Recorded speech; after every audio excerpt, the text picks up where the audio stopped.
Thanks for joining us for another edition of Access to the Arts. I'm your host, Phil Quinn. On this month's episode, we talked to Monica Koechlein and Ray Anko about the Wayne County Foundation Challenge Match. We also get to meet Joe Lepone, Assistant Events Coordinator with Earlham College. He's had a very, very busy fall. And then we'll wrap up this show talking to Lewis Ricci, who is the Executive Director of the Indiana Arts Commission. Thanks for joining us.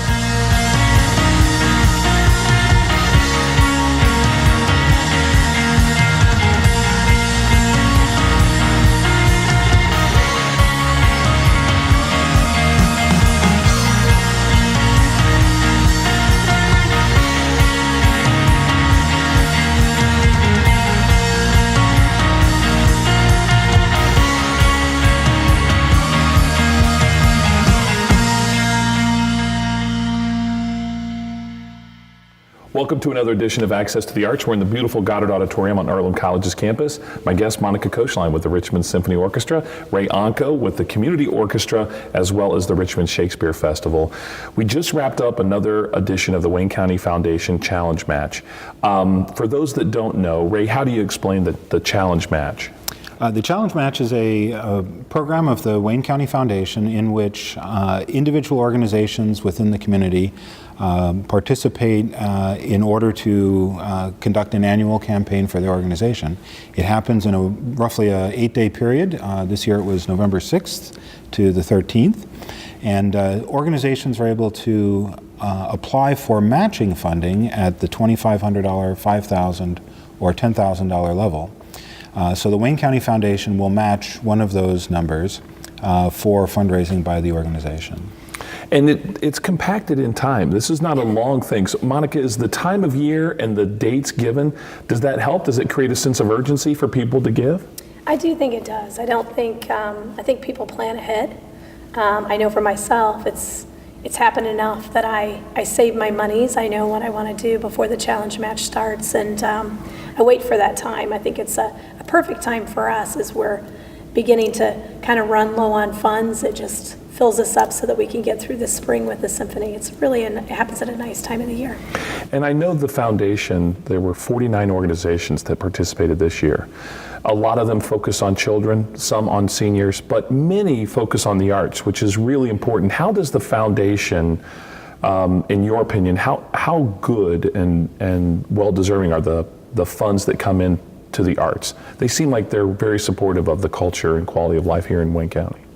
Yeah, the 49 organizations range over everything from animal welfare and to senior related issues, many other charitable interests within the community, including the arts. And this year, our three organizations plus the Richmond Art Museum all participated from an arts perspective. And the funding helps any part of our operations. It's not restricted to any particular capital project. It's not restricted to our programming or educational outreach. It's anything that would help us continue as organizations. So that's extremely important to provide that unrestricted funding. And the Foundation Challenge Match has been going on for a number of years now. Boy, to be able to cover some operational expenses with these funds, that's an added bonus on a reason to give during this time frame. So with the organizations that you're involved in, how much of it goes into the operational expenses?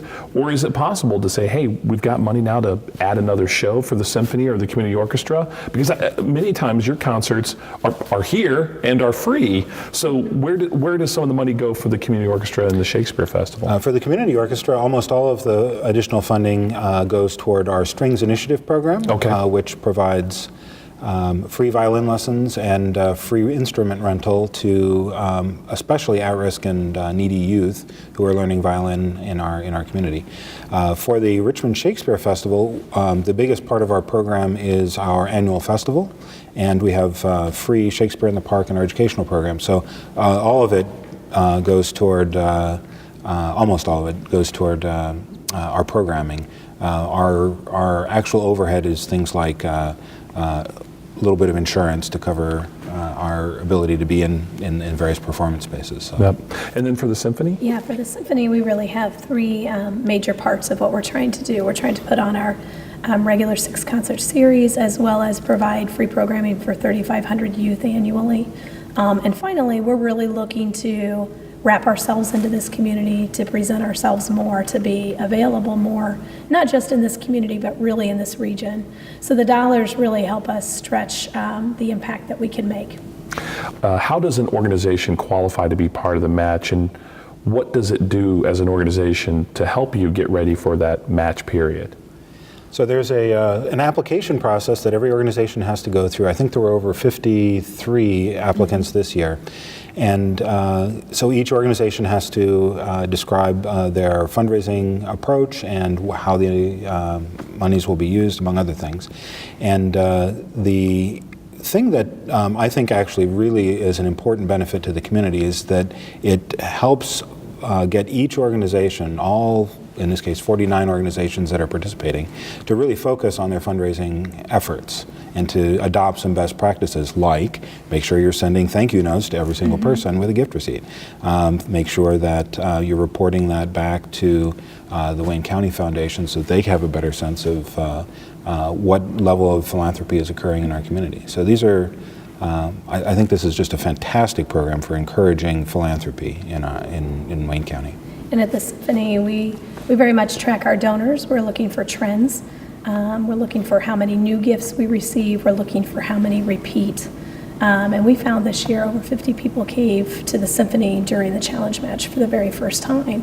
We had some people not repeat, and that's okay too, for varying reasons, that maybe there is another organization that's participating that they particularly feel fond of. But we overall had about 150 individual gifts, and so we're really looking at that. We're also looking at the percentage of return we have on the letter.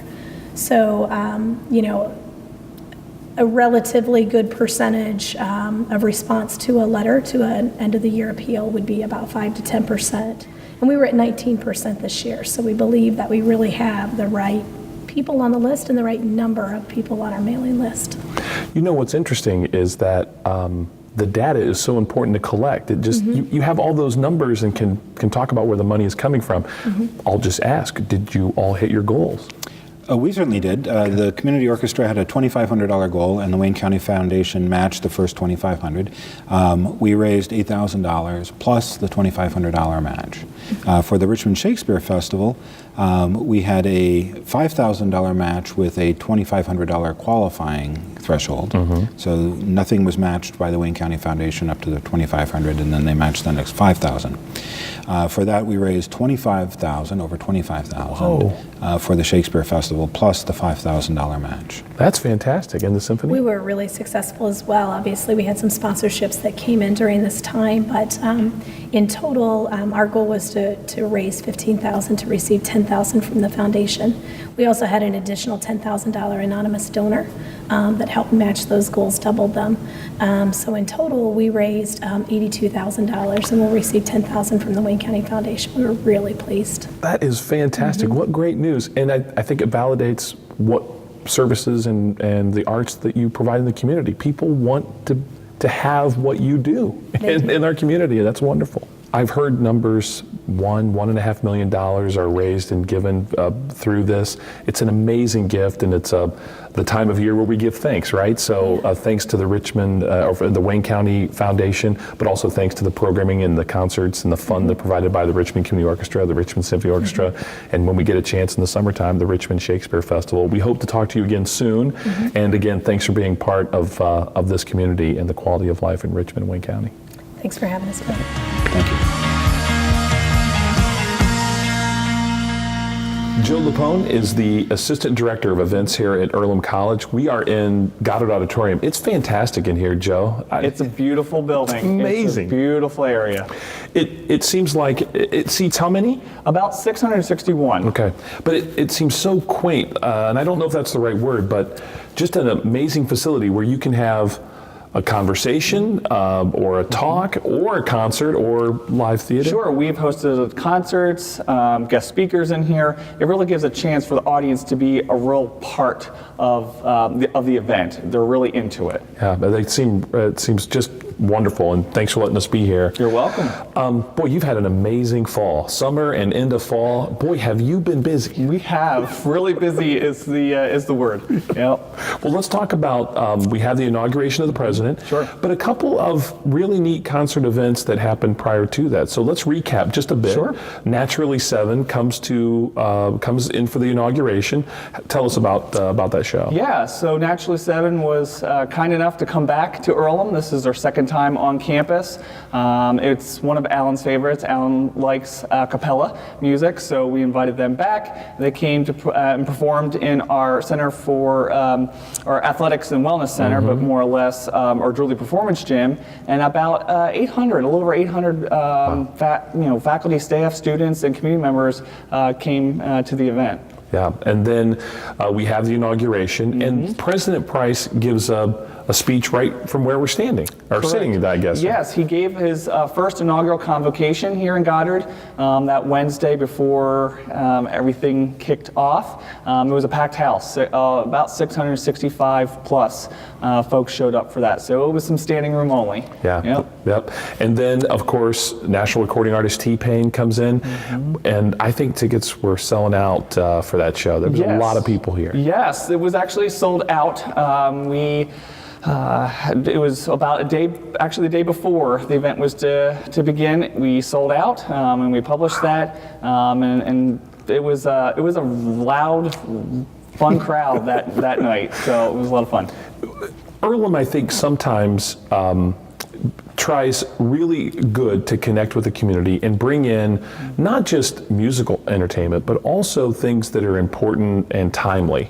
So do those kind of events also work through your office? Yes, so all of our convocations that we hold the first Wednesday of every month, a lot of our evening, events, we, host different guest speakers that come in about important themes, what's kind of going on in our political climate today. All of our music events, though they are sponsored by the music department, we help with helping produce those. So we do a lot. We try to really make and bring a lot of relevant folks to our campus. And the greatest part about it is a lot of these events are free, or if there's a ticket, it's a very minimal cost. And so we really want the Richmond community, we want our faculty, staff, students, we want to come together as a community to these events because I think it's important. Well, as we get into the winter months, I know you've already got a huge schedule of spring events coming up. Let's highlight a few of those and get people excited and have them get some tickets purchased. Sure. So our upcoming spring events for February 7th is our first convocation featuring Sarah Kay. She's the poet. She is co-founder of Project Voice, so she'll be coming to speak to the campus community. February 22nd, Carol Anderson, who is from Emory University, and author of White Rage, will be here speaking at 7 p.m. in Goddard. Then also the 24th is our Japanese paper cutter that's sponsored by our Institute for Japan. And then on the 27th, Timothy Snyder, who is an author and a historian on the Holocaust. And he'll be speaking also to the campus community as well. It's eclectic across the board, and it's all over the place, which I think is a good because do you see often the same students, the same guests from the community come in and getting a full experience, or is there a fair amount of people that come in just because of a particular interest? There's a fair amount of interest. We see some folks that are repeat customers, and then there's some that are first time to Earlham. We saw that a lot at the T-Pain concert, the Naturally 7 concert. They would come up and say, this is the first time we ever set foot on Earlham's campus, and we really enjoyed it, and this was great, and this was a great way to bridge Earlham with the community. So there was a lot of positive feedback. So we are getting a lot of interest from the community, from the newbies, and then returners. Now, one thing that we want to know is about President Price. We know he has really been involved for the fall events. How much say does he have? Does he try to maybe push a CD or something over to you, say, hey, give a listen to these guys? These might. He has a lot of input. He does support a lot of our events. What I'm hearing from Alan and his wife Gina is they're really trying to support the arts, trying to support a lot of our events, trying to bridge the Earlham community with the Richmond community. So he's really supportive of all the events that we book and produce here on campus. I have seen a real emphasis being done by the Earlham events team to be in social media. So you guys are all over Instagram, Facebook, and Twitter. That just adds to the engagement, right? Yes. So we try to really engage our campus community. We try to engage the Richmond community on our social media. So again, Facebook, where we publish all of our events and upcoming. If it's a last-minute event, we try to push our Twitter pages, Instagram pages, where we'll post videos and all that. So we really try to continue the conversation. Let's get folks here to Earlham because there are some really neat events, especially this past fall, and there's a lot of neat events coming for this spring. Joe, it just sounds like there is an enormous amount of work to be done. So thanks to you and your team for bringing these artists and guest lecturers to the Richmond Wayne County community. Thanks for being a part of our program. I appreciate that. Welcome back to our program. I'm very pleased to have Lewis Ricci. He's the Executive Director of the Indiana Arts Commission here on Access to the Arts. Thanks for being over here at the WCTV studios and being with us today. It's great to be in Richmond. Thanks so much for having me here. The Indiana Arts Commission does so much across the state, but I'm not sure that our viewers know exactly what the Arts Commission does, how it was founded. Can you share a little bit of the history with us? Well, the Arts Commission is an executive agency of the state of Indiana. So we're a state agency under the Office of the Governor, but we also have our own legislation. So we were created in the late 60s, and if you remember your history correctly, the National Endowment for the Arts was created in the late 60s as well. And part of their charter, they had to give a certain amount of their programming money to the states. And so every state had to have a recipient agency and had to match those funds with state funds. And that was the genesis of virtually all the state arts commissions in the country. There were a few that predate that, but a very few. And now every state and territory in the United States has an arts council or commission. Some are called one, some the other. How is funding for the Arts Commission? When you look at projects across the state of Indiana, what gets funding, what doesn't? Or is it any type of arts that can qualify for a grant through the commission? That's a great question. We basically have three constituents that we do research about to try to help identify areas where they can excel and advance. Then we also do education, sort of to help them be successful, and then we do investment. So, and that's probably what we're best known for, which is the granting programs. Those three constituents are individual artists, arts organizations, and communities. And so all of our grant programs or designation programs fit into serving one of those three levels of constituent in the state. And for any one of those, we have various ways in which we help them. Well, let's talk about some of those ways. I think that would be important for people to know because I think a lot of the partnerships that we see with the commission are when there's an event happening in Richmond Wayne County. So the research and education, that's great. Yeah, well, let me back up to the support piece again, and you should also know that that all of the grants that we give as an organization are vetted by citizen panels. So they're not vetted by the commissioners or by me as a staff member. We set up the criteria, we set up a fair process, and then they're vetted. We also have a regional system that breaks the state into 11 regions, and we have a regional partner to help with the more local grants around the state. The Winchester Community Foundation is the regional partner here in this section of the state. But backing up to your question there about the other two pieces, we look at that as a continuum, as a way to make well-informed investment into the state. So if you don't do research and you know what an artist, let's say, needs to advance, perhaps it's entrepreneurial skills, perhaps it's marketing skills, whatever it would be. If you don't know what they need and what they want, well, then you can't really give them the correct type of education to help them be successful with that. Unless you can help them be successful, you can't guarantee that the money that you invest on behalf of all the citizens then produces a public outcome. Then that's what we're looking for, benefits that benefit every citizen in our state. So if you go to a concert, for instance, and our logo's on it, we've given a grant to it, the criteria that are used to determine that are public benefit. So it's the inclusiveness and the access by everyone that we invest in as an agency. We know that economic development has exploded here in the state. There are a lot of businesses doing a lot of great things, recruiting a lot of talent into the state. We see some of that starting to happen on this side of the state, but there's this other piece, this quality of life. And I got to think that quality of life and funding arts is a portion of economic development. That is something that is a part of it. Would you agree? Well, sure. I mean, I think there's many layers to the economic development benefit of the arts. So when you think about the arts, first of all, it's an industry unto itself, correct? Right. I mean, there are artists who are entrepreneurial, small business people. There are organizations, there's private galleries.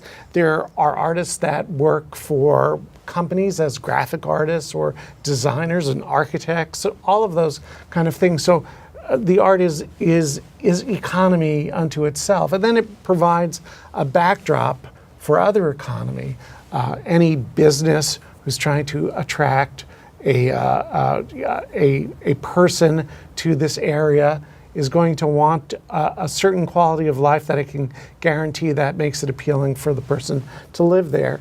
And if you think about the major pieces of quality of life, you and I could name them. They would be education and commerce and healthcare and what to do, right? And the fabric of the community. And I think that some of the most important things that the arts contribute is kind of knitting together the pieces of community and having people convene around those things, be around those things, be together around those things.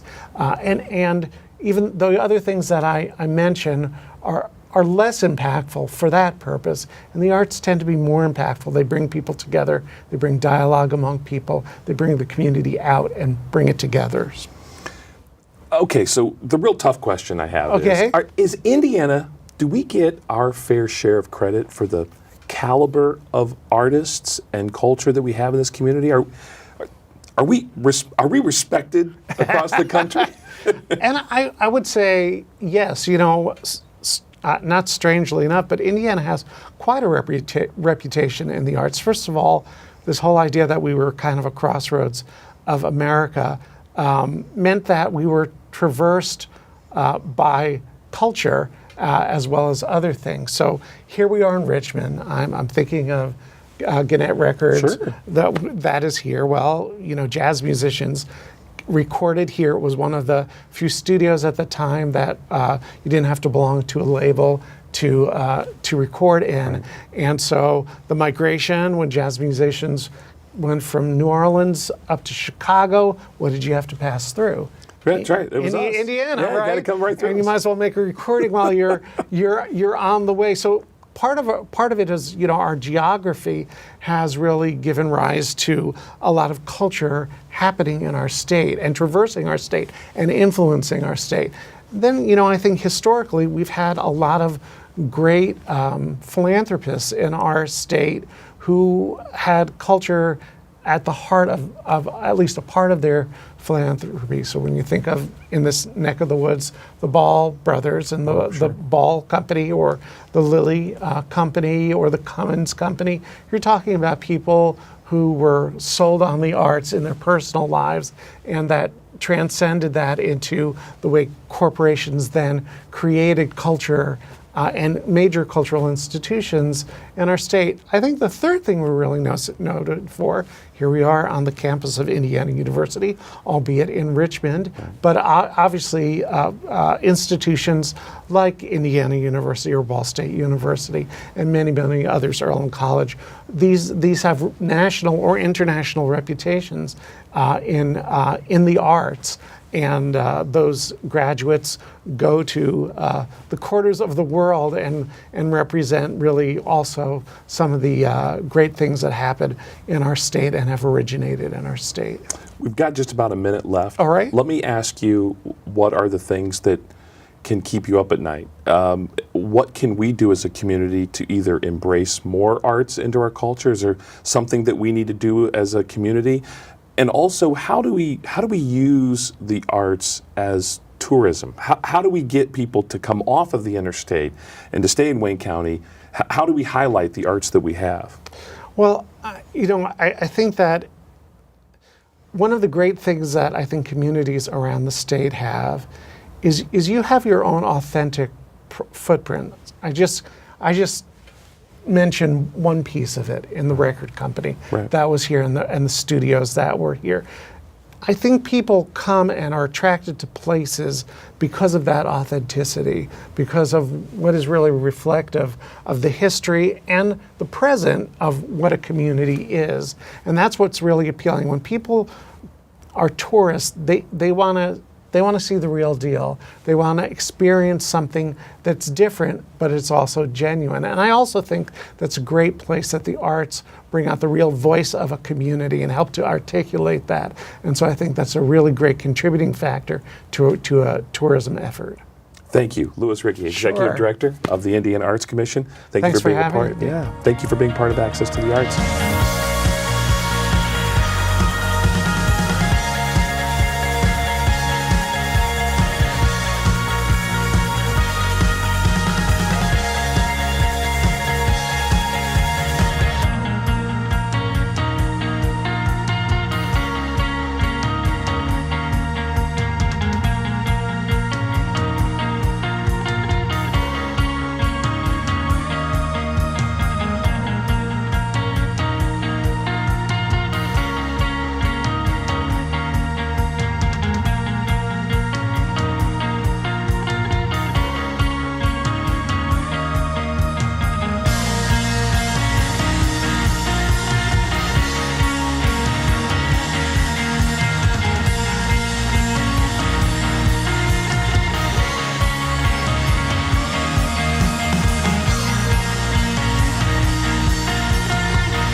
That's going to wrap up another edition of Access to the Arts. My thanks to Lewis Ricci, also to Monica Koechlein, Ray Onko, and Joe Lepone for all being a part of this month's program. Join us again next month for another edition of Access to the Arts on WETV Channel 20.